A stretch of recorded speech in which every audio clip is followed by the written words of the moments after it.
ভারতের বিখ্যাত সংবাদ মাধ্যম দ্য ইকোনমিক টাইমস সম্প্রতি এক চাঞ্চল্যকর সংবাদ প্রকাশ করেছে, যা দক্ষিণ এশিয়ার ভূ রাজনৈতিক মানচিত্রে নতুন করে উদ্বেগ সৃষ্টি করেছে। সংবাদটি জানাচ্ছে, ভারতের সেভেন সিস্টার্সের ত্রিপুরা রাজ্যের বাংলাদেশ সীমান্ত সংলগ্ন এলাকায় এখন সক্রিয় রয়েছে ভারতীয় সেনাবাহিনীর একটি অত্যন্ত বিশেষায়িত ইউনিট। এই ইউনিটটি মূলত পাহাড়ি ও দুর্গম এলাকায় অপারেশন চালানোয় বিশেষভাবে পারদর্শী। স্বয়ং ত্রিপুরার মুখ্যমন্ত্রী মানিক সাহা এই তথ্য নিশ্চিত করেছেন। কিন্তু সংবাদটির গুরুত্ব এখানেই থেমে নেই। ইকোনমিক টাইমস জোর দিয়েছে একটি বিশেষ দিকে। এই মুহূর্তে বাংলাদেশ সীমান্ত সংলগ্ন এলাকায় মোতায়েন করা হয়েছে ভারতীয় সেনাবাহিনীর যে ইউনিটগুলো, তারা হলো তাদের মাউন্টেন ডিভিশনের ৫৭তম কোর, যারা ৭১-এর বাংলাদেশের মহান মুক্তিযুদ্ধে সরাসরি পাকিস্তান সেনাবাহিনীর বিরুদ্ধে যুদ্ধ করেছিল। বিস্ময়কর বিষয় হলো, এই ৫৪ বছরে তাদের আর কখনো বাংলাদেশ সীমান্ত সংলগ্ন এলাকায় দেখা যায়নি। তাহলে প্রশ্ন উঠছে, হঠাৎ এমন কি প্রয়োজন পড়ল যে এত বছর পর সেনাবাহিনীর সেই ঐতিহাসিক বিভাগকে সীমান্তে মোতায়েন করতে হলো, তাও আবার এমন একটি ডিভিশনকে যাদের ১৯৭১ সালের অভিজ্ঞতা রয়েছে বাংলাদেশের অভ্যন্তরে প্রবেশ করে যুদ্ধ করার। ভারতীয় পক্ষ থেকে খুব সূক্ষ্মভাবে এবং কৌশলগত কারণেই এই ডিভিশন মোতায়েনের খবরটি বাতাসে ভাসিয়ে দেওয়া হচ্ছে, যা সচেতন মহলে এক গভীর ষড়যন্ত্রের ইঙ্গিত দিচ্ছে। এর কার্যকারণ বুঝতে হলে আরও কিছু সাম্প্রতিক ঘটনাকে একটি সুতোয় গেঁথে ফেলতে হবে। বিবিসির একটি প্রতিবেদন জানাচ্ছে, গত মাসে বাংলাদেশের উত্তর পূর্ব সীমানার একেবারে মাথার কাছে দুটি বিশেষায়িত সেনাঘাঁটি স্থাপন করেছে ভারত। এর মধ্যে একটি বাংলাদেশ সীমান্তের মাত্র ৩০ কিলোমিটারের মধ্যে আসাম রাজ্যের ধুবড়ী শহরে, অন্য সেনা ঘাঁটিটি স্থাপন করা হয়েছে পশ্চিমবঙ্গের উত্তর দিনাজপুর জেলায়। এই দুটি ঘাঁটি বিশেষ করে চিকেন স্নেক বা শিলিগুড়ি করিডোরের এত কাছে ভারতীয় সেনাবাহিনীর এমন ঘন ঘন উপস্থিতি অত্যন্ত তাৎপর্যপূর্ণ ঘটনা হিসেবে দেখছেন সামরিক বিশ্লেষকরা। কেন এটিকে এতটা গুরুত্বপূর্ণ হিসেবে দেখতে হবে, তার উত্তর পাওয়া যায় মানচিত্রে। ভারত যে দুটি স্থানে নতুন সেনাঘাঁটি স্থাপন করেছে তা মূলত বাংলাদেশের রংপুর অঞ্চলকে কেন্দ্র করে। রংপুর অঞ্চল দিয়েই শিলিগুড়ি করিডোর বা চিকেন স্নেকের ঠিক পাশেই পঞ্চগড়ের তেঁতুলিয়া পর্যন্ত যাওয়া যায়। সামরিক মানচিত্র ভালো করে লক্ষ্য করলে বোঝা যায়, এই নতুন সামরিক বিন্যাসের ফলে রংপুর অঞ্চলকে দুই পাশ থেকে সামরিক চাপে রাখতে সক্ষম হবে ভারতীয় এসব সেনাঘাঁটি। সামরিক কৌশলে যারা সামান্যতম জ্ঞান রাখেন, তারা নিশ্চয়ই বুঝতে পারছেন এই ধরনের সেনাঘাঁটি তৈরির পেছনে সুদূরপ্রসারী উদ্দেশ্য কী।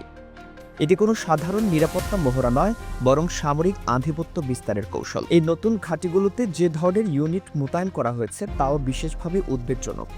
জানা যাচ্ছে, এই সামরিক স্টেশনে ভারতীয় সেনাবাহিনীর একটি বিশেষায়িত ইউনিট, প্যারা এসএফ বা প্যারা স্পেশাল ফোর্সেস সহ প্রায় ১৫০০ সেনা সদস্য থাকবেন।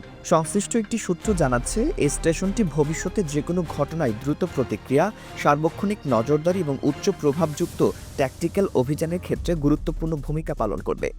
ভারতীয় সেনাবাহিনীর প্যারা এসএফ মূলত কমান্ডো ইউনিট হিসেবে পরিচিত, যারা সবসময় যে কোনো ধরনের অভিযানের জন্য প্রস্তুত থাকে।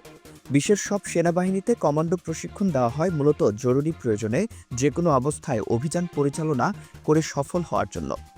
স্পর্শকাতর অঞ্চল এবং সংঘাতপূর্ণ সময়ে প্রয়োজনে শত্রু ভূখণ্ডের ভেতরে অভিযান চালায় কমান্ডোরা। এই পরিস্থিতিতে প্রশ্ন উঠেছে, হঠাৎ এমন কি জরুরি প্রয়োজন পড়ল যে ভারত বাংলাদেশ সীমান্তের খুব কাছে সেনাঘাঁটি তৈরি করে সেখানে এই ধরনের এলিট কমান্ডো মোতায়েন করল। ভারত এখানেই থেমে নেই। এরপর তারা আরেক বাংলাদেশ সীমান্ত সংলগ্ন অঞ্চল মিজোরামেও সেনাঘাঁটি স্থাপনের উদ্যোগ নিয়েছে। সেভেন সিস্টার্সের অন্যতম মিজোরামের সঙ্গে বাংলাদেশের প্রায় ৩১৮ কিলোমিটার সীমান্ত রয়েছে। সীমান্তের এপারেই রয়েছে রাঙামাটির ঠেগামুখ এলাকা। সীমান্তের পারভা এবং সিলজুরি এলাকাকে চতুর্থ সেনাঘাঁটির জন্য সম্ভাব্য স্থান হিসেবে চিহ্নিত করা হচ্ছে। গত ১৯ ডিসেম্বর মিজোরামে ছুটে গেছেন ভারতীয় সেনার পূর্বাঞ্চলীয় প্রধান লেফটেন্যান্ট জেনারেল নামচন্দ্র তিওয়ারি। তিনি প্রদেশের আইজলের কাছে থুয়ামপুই সামরিক এলাকা পরিদর্শন করেছেন। ভারতীয় গণমাধ্যমে বলা হচ্ছে, সীমান্তের দিক থেকে রাষ্ট্রীয় বা অরাষ্ট্রীয় যে কোনো ধরনের আক্রমণাত্মক পদক্ষেপ মোকাবেলা করতে মিজোরামের দিমাপুর ভিত্তিক তৃতীয় কোর থেকে একটি পদাতিক ব্যাটালিয়ন মোতায়েনের পরিকল্পনা রয়েছে। এই গুরুত্বপূর্ণ পরিকল্পনায় লেফটেন্যান্ট জেনারেল ইওয়ারির সাথে তৃতীয় কোর এবং ১৭তম মাউন্টেন স্ট্রাইক কর্পসের উচ্চ পদস্থ কর্মকর্তারা উপস্থিত ছিলেন। তারা আসাম রাইফেলস এবং বিএসএফের কর্মকর্তাদের সাথে সীমান্ত পরিস্থিতি নিয়ে দীর্ঘ আলোচনা করেছেন। এছাড়াও সেনাবাহিনীর পাশাপাশি সীমান্তরক্ষী বাহিনী বিএসএফ আগামী ৫ বছরে ব্যাপক প্রতিরক্ষামূলক অবকাঠামো নির্মাণের পরিকল্পনা গ্রহণ করেছে। শিলচর এবং মিজোরামের ফ্রন্টিয়ারের ৩টি ব্যাটালিয়ন কমান্ডো এলাকায় বাংকার, রিংবাঁধ, বিস্ফোরণ বিরোধী আশ্রয়স্থল এবং ভূগর্ভস্থ অস্ত্রাগার নির্মাণ করা হবে। মিজোরাম সেক্টরে বাংলাদেশের সাথে ভারতের ৮৫টি সীমান্ত চৌকি রয়েছে। বিএসএফ এর লক্ষ্য হল এই চৌকিগুলোকে ভবিষ্যতের জন্য আধুনিক কম্পোজিট অপারেশনাল হাবে রূপান্তর করা। ইতোমধ্যে মিজোরামের লুংলেই এবং লুংটালাই জেলায় ৪০টি এই ধরনের অবকাঠামো নির্মিত হয়েছে এবং আরও ১৯টির অনুমোদন দেওয়া হয়েছে। পারস্পরিকভাবে আপাত বিচ্ছিন্ন এই ঘটনাগুলো আসলে একই সামরিক সূত্রে গাঁথা। একদিকে চিকেন নেকের কাছে ভারতীয় কমান্ডোদের আনা হচ্ছে, আরেকদিকে মোতায়েন করা হচ্ছে পাহাড়ি এবং জলযুদ্ধে পারদর্শী মাউন্টেন ডিভিশনকে। অত্যন্ত সুনির্দিষ্ট কৌশলগত পরিকল্পনা নিয়ে ভারত দ্রুত এগিয়ে চলেছে। পরিস্থিতি বিশ্লেষণ করলে এটি পরিষ্কার যে সম্ভবত ভবিষ্যতের কোনো বড় সংঘাতের আশঙ্কাকে মাথায় রেখেই ভারত এসব সামরিক কার্যকলাপ পরিচালনা করছে।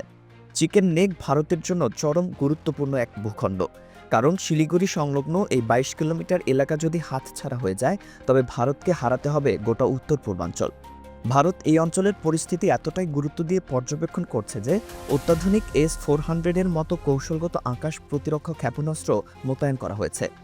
জলপাইগুড়ির হাসিমারা বিমান ঘাঁটিতে Su-30 MKI সুখোই ফাইটারের পাশাপাশি এনে রাখা হয়েছে রাফাল যুদ্ধ বিমানকেও। এমনকি আত্মঘাতী কামিকাজে ড্রোনেরও খবর পাওয়া যাচ্ছে সীমান্তের ওপার থেকে। এমন পরিস্থিতিতে বাংলাদেশের জাতীয় নিরাপত্তা ও সার্বভৌমত্ব রক্ষায় কী প্রস্তুতি তা নিয়ে এখন প্রশ্ন উঠেছে। সার্বভৌমত্ব রক্ষায় মুখে ছাড় না দেওয়ার কথা বললেও মাঠ পর্যায়ে বাংলাদেশের সামরিক প্রস্তুতি কতটা জোরদার তা এখন গভীরভাবে ভেবে দেখার সময় এসেছে। ভারতের এমন আগ্রাসী প্রস্তুতি মাথায় রেখে যে কোনো পরিস্থিতি মোকাবেলায় বাংলাদেশকে তার প্রতিরক্ষামূলক পরিকল্পনা সাজাতে হবে যত দ্রুত সম্ভব। সামরিক পরিভাষায় ছোট দেশ বড় দেশ বলে আসলে কিছুই নেই। আক্রান্ত হলে আত্মরক্ষার অধিকার বিশ্বের সব স্বাধীন দেশের রয়েছে। স্বাধীন দেশের ভূখণ্ডে হামলা হলে পাল্টা প্রতিরোধ গড়া যে কোনো দেশের অধিকার। নদীখাল বিধৌত বাংলাদেশকে বলা হয় ডিফেন্ডার্স প্যারাডাইস। এই দেশের ভৌগোলিক পরিবেশ বহিঃশত্রুদের জন্য মোটেই অনুকূল নয়। এটি হাড়ে হাড়ে টের পেয়েছিল ১৯৭১ সালে পাকিস্তান সেনাবাহিনী। এমনকি সে সময় পাকিস্তান সেনাবাহিনীর বিরুদ্ধে মে জুন মাসেই ভারতীয় প্রধানমন্ত্রী ইন্দিরা গান্ধী সেনাবাহিনীর প্রধান শ্যাম ম্যানেক্সকে অভিযান শুরুর কথা বললেও তিনি তখন অভিযানে রাজি হননি। তিনি বলেছিলেন বর্ষার কাদা পানিতে বাংলাদেশের ভৌগোলিক পরিবেশে ট্যাঙ্ক এবং সাজোয়া বহরের জন্য উপযুক্ত নয়। প্রতিরক্ষার ক্ষেত্রে বাংলাদেশ প্রকৃতির স্বাভাবিক আশীর্বাদ ধন্য এমনিতেই, কিন্তু এবার সময় এসেছে সামরিকভাবেও শক্তিশালী হয়ে উঠবার। উদ্দেশ্য কারো উপর আক্রমণ করা নয়, বরং আক্রান্ত হলে যাতে শক্ত প্রতিরোধ গড়ে তোলা যায় সে ব্যাপারে সর্বোচ্চ নজর দেওয়ার সময় এখনই। সীমান্তে ভারতের সামরিক বিন্যাস পরিবর্তনের এই ঘটনা বাংলাদেশের জন্য এক নীরব সতর্কবার্তা।